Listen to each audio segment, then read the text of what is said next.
Hello student, I am Kirti Sagar from GP सावत। हम पढ़ रहे हैं आपका सब्जेक्ट सर्विंग फर्स्ट, चैप्टर हमारा सेकंड है चेन सर्वे। और हम जो बुक का रेफरेंस ले रहे हैं वो सार्थक पब्लिकेशंस और सिविल सेकेंडरी के लिए सब्जेक्ट बहुत इंपॉर्टेंट है। हम पढ़ रहे हैं इसमें नेक्स्ट टॉपिक जरीब की त्रुटिपूर्ण लंबाई के कारण मापन में त्रुटियां तथा उनका निराकरण। देखिए क्या क्या होता है कि कई बार जरीब चेन जब मापन करते हैं तो जरीब अपनी शुद्ध लंबाई खो देती है, कभी वो छोटी हो जाती है कभी बड़ी हो जाती है। यदि 20 मीटर की जरूरी प्रयोग की जा रही है तो ये ज़रूरी है कि उसकी शुद्ध लंबाई 20 मीटर होनी चाहिए, तभी तो सही मेज़रमेंट आएगा। ऐसा इसलिए संभव नहीं है कि कई बार कार्य करने के दौरान जो सर्वेक्षक होते हैं वो जरीब को झटका, घसीटा या भूमि पर पटक देते हैं तो उसमें लगे छल्लों के मुंह खुल जाते हैं और छल्ले गोल न रहकर अंडाकार हो जाते हैं, जिसके कारण जरीब अपनी निर्दिष्ट लंबाई की नहीं रह पाती। यदि जरीब में त्रुटि पाई जाती है तो उसकी सत्यता को सत्य जरीब से परखा जाना चाहिए। सत्य जरीब जो मतलब जो चेक के लिए ही होती है, फीते से भी हम इसे नाप सकते हैं। यदि परखे जाने पे पता चलता है कि जरीब अपनी सत्य लंबाई खो चुकी है तो सही लंबाई ज्ञात करने के लिए नापों में उचित संशोधन लगाना चाहिए। संशोधन निम्न प्रकार से करते हैं। लंबाई के लिए संशोधन क्या होता है? Correction in length. यदि जरीब की स्टैंडर्ड लेंथ कितनी होती है? L होती है, और जरीब की त्रुटिपूर्ण लंबाई डिफेक्टिव लेंथ L1 मानते हैं। त्रुटिपूर्ण जरीब से जो हमने मेजर डिस्टेंस किया उसको हम D1 मानेंगे और जो रेखा की वास्तविक लंबाई है उसको D मानेंगे। तो फॉर्मूला क्या हो जाएगा हमारा?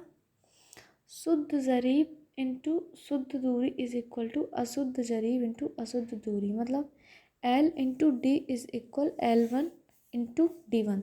तो L upon L1 equal D1 upon D। यह है हमारा फॉर्मूला जब करेक्शन करते हैं लेंथ में। क्षेत्रफल के लिए क्या होता है? बाकी सारी चीज़ें सेम रहती हैं, एल तो सेम ही है। क्षेत्रफल में जब करेक्शन करते हैं तो ए क्या होता है? क्षेत्र का एक्चुअल एरिया होता है जो सत्य है, और A1 जो डिफेक्टिव एरिया जो हमने डिफेक्टिव लंबाई की चेन से नापा था। तो ये हमारा क्या हो जाता है फॉर्मूला?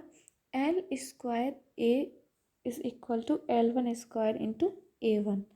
इसमें क्या होता है? L अपॉन L1 का whole square is equal A1 upon A। ये फॉर्मूला होता है जब करेक्शन करना होता है एरिया में। तो ये दोनों करेक्शन आप याद रखेंगे क्योंकि इनसे आगे एक न्यूमेरिकल हम सॉल्व करते हैं।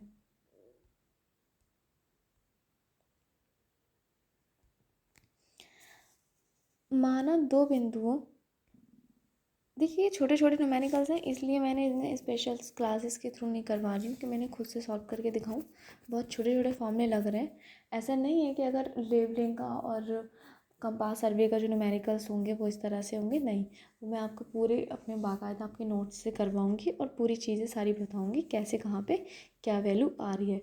लेकिन आपको समझ तभी आएगा जब आप खुद से प्रैक्टिस करेंगे। यू नो दैट ना कि एप्टीट्यूड या मैथमेटिक्स या जो न्यूमेरिकल्स वैल्यू होती है वो प्रैक्टिस मांगती हैं, एक बार में आप उन्हें नहीं कर सकते। दो बिंदु ए तथा बी के बीच की सही दूरी 270.5 मीटर ज्ञात है। यदि 30 मीटर वाली जरीब से नापे जाने पर 270.58 मीटर आती है तो जरीब की वास्तविक लंबाई ज्ञात करें। यह न्यूमेरिकल। अच्छा आप खुद सोचिए कि जो सही दूरी है ए तथा बी के बीच की दूरी वो कितनी है? 270.50 मीटर, है ना? 270.50 मीटर ये सही दूरी है। और हमने जो नापी है तो वो कितनी आई है? 270.58 मीटर। तो इससे क्या पता है? और चेन क्या है हमारी? 30 मीटर लंबी है। इसे पता है दूरी ज़्यादा आनी थी, दूरी कम आई है। इसका मतलब हमारी जो चेन है उसकी लंबाई में क्या है? झोल है या त्रुटि है? कौन सी है? निगेटिव एरर है। कॉमन सी बात है ना, क्योंकि एक्चुअल दूरी ज़्यादा थी लेकिन हमने कम नापी तो चैन जो है वो हमारी 30 मीटर से छोटी है। फिर फॉर्मूला लगाएंगे हम। शुद्ध दूरी इज इंटू शुद्ध जरीब इक्वल अशुद्ध जरीब इंटू अशुद्ध दूरी, L into D equal N1 into D1। सारी डिस्टेंस हमें पता है तो using the relation L1 equal L into D upon D1। अब L क्या होती है? सही दूरी। L को तो डिलीट, सही दूरी को कहाँ गया ये?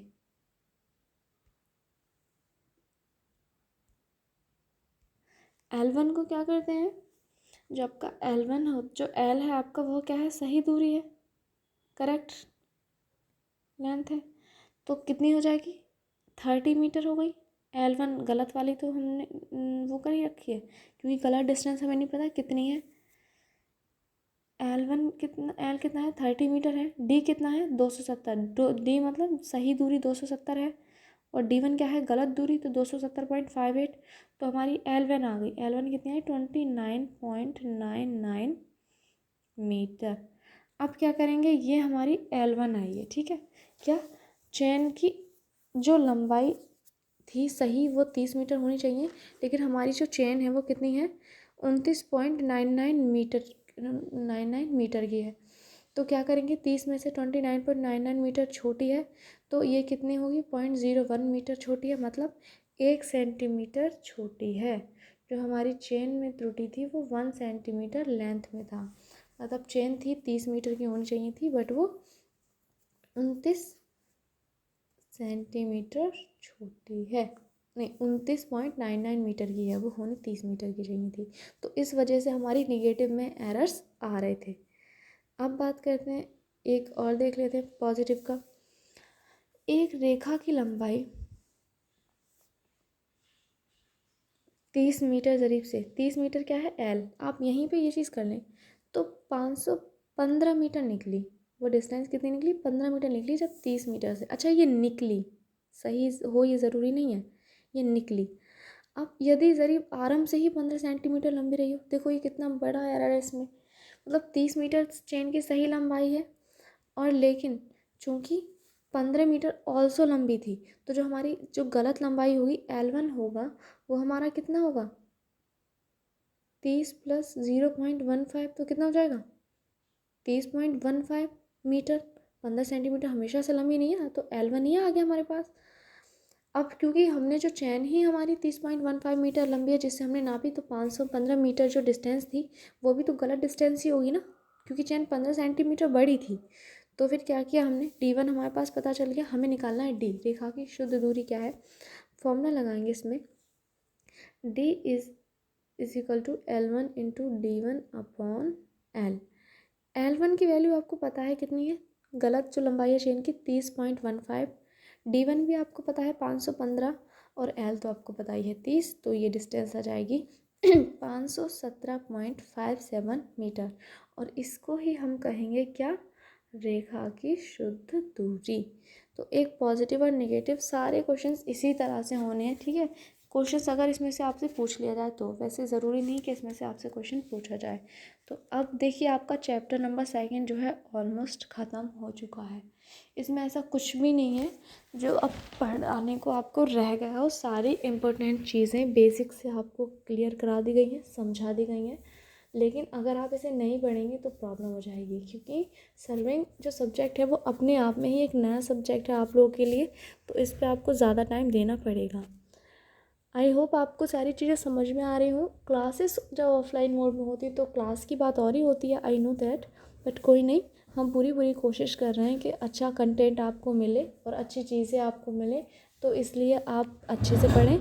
बाकी जब हम नेक्स्ट क्लास आपकी लेंगे तो आप उसमें आपका कंपास सर्वे स्टार्ट करा दिया जाएगा। कंपास सर्वे के न्यूमेरिकल पे आपको विशेषकर फोकस करना है, जबकि इसकी और फर्स्ट चैप्टर की थ्योरी। कंपास सर्वे से आपका थ्योरेटिकल भी क्वेश्चन पूछा जाएगा और न्यूमेरिकल भी, क्योंकि पूरे में इसमें 5 यूनिट हैं, ठीक है। आपका लास्ट यूनिट है प्लेन टेबल सर्वे। आप कौन कौन सी पढ़ चुके हैं, introduction to surveying and chain survey ख़त्म हो चुकी है।